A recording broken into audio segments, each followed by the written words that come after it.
Moving forward, I also developed what I call sociometry. And this is a qualitative method for measuring social relationships.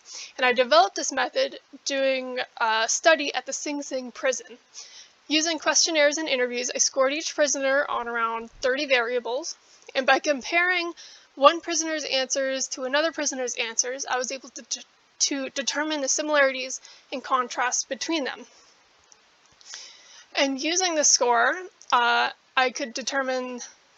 made the score by doing positive factors divided by the negative factors. And that score now allows me to predict how two prisoners might get along in a group. And I did this for all of the prisoners and derived a social quotient that allows me to recommend a different classification or a grouping so that the prisoners could be better grouped together, so that it would be a better community, so that there weren't as many fights and stuff like that. And so I ended up presenting these results to the American Psychiatric Association in 1932, and I finally received credit for founding group psychotherapy and sociometric analysis.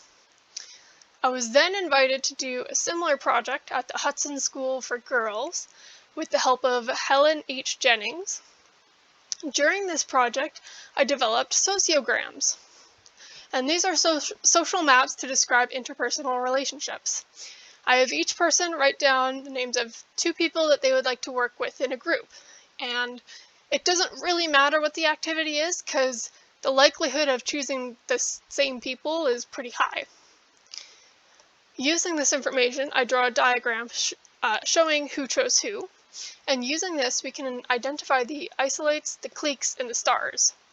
Isolates are those who no one has chosen or have only been chosen by one other isolate. So for example, these two here are unfortunately some isolates. And cliques, they are 3 or more people who all chose each other.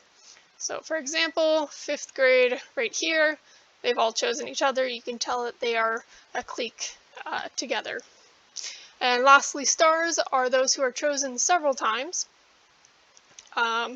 So for example, you could see this person here was chosen 6 times. I would say that's plenty. So they would be considered a star.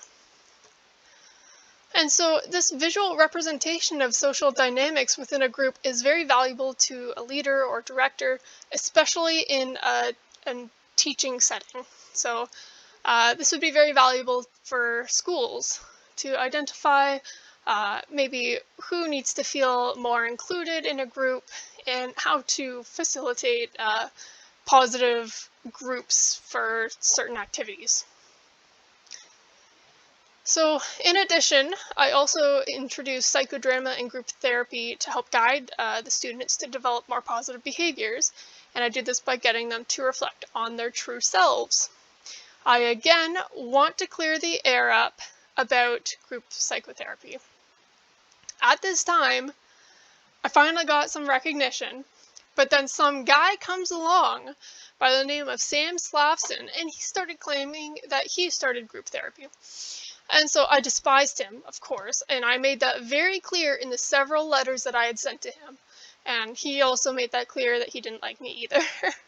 But by the end, he had actually had the audacity to develop the American Group Psychotherapy Association less than a year after I created the American Society of Group Psychotherapy and Psychodrama in 1942.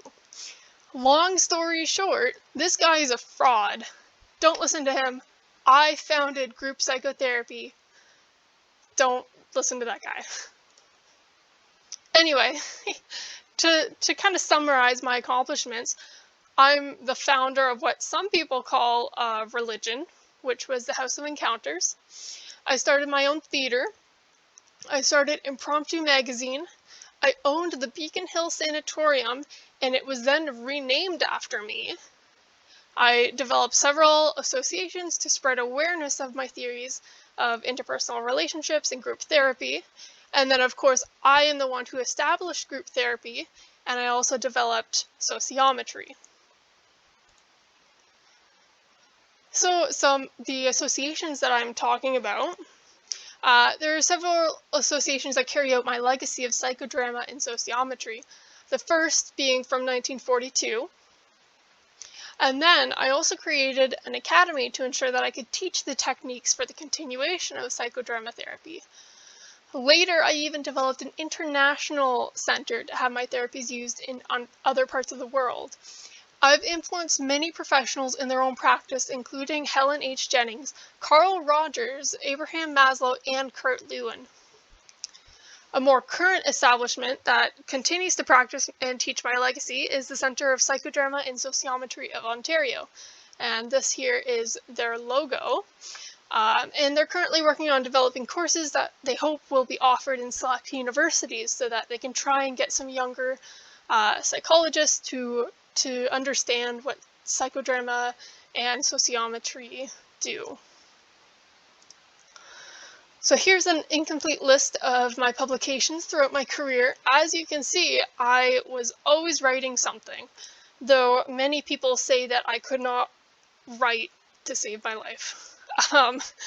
So of these, the best known are the Godhead series and the Who Shall Survive books. And using these books, you can learn and experience the incredible effects of creative and spontaneous catharsis through psychodrama.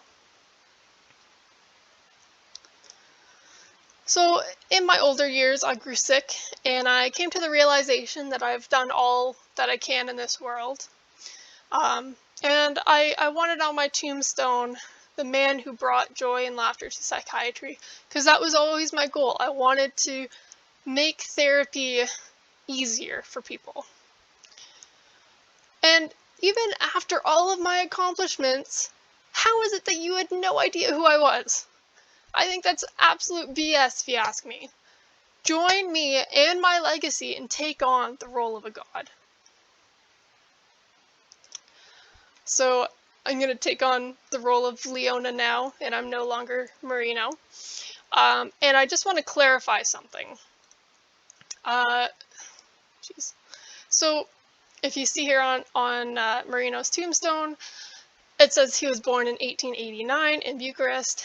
And if you recall, in the beginning of the presentation, Moreno had claimed that he was born in 1892 on the Black Sea. And I just want to clear up the air that he had actually made up that story when he moved to New York. And part of it was because he wanted to stay anonymous, and he wanted to, how he didn't want to be called by his first name and all of that. But he also did that because he was a storyteller. And he, like I said earlier, well, I guess Moreno said that earlier, that he values the psychodramatic truth over historical accuracy. So if anything, it was more symbolic that he had created his own dramatic birth story, when in reality he was born in Bucharest, just in a home, and had friends to sign the witness papers and everything. So anyway, thank you for listening to Moreno rant on about himself, and thank you very much.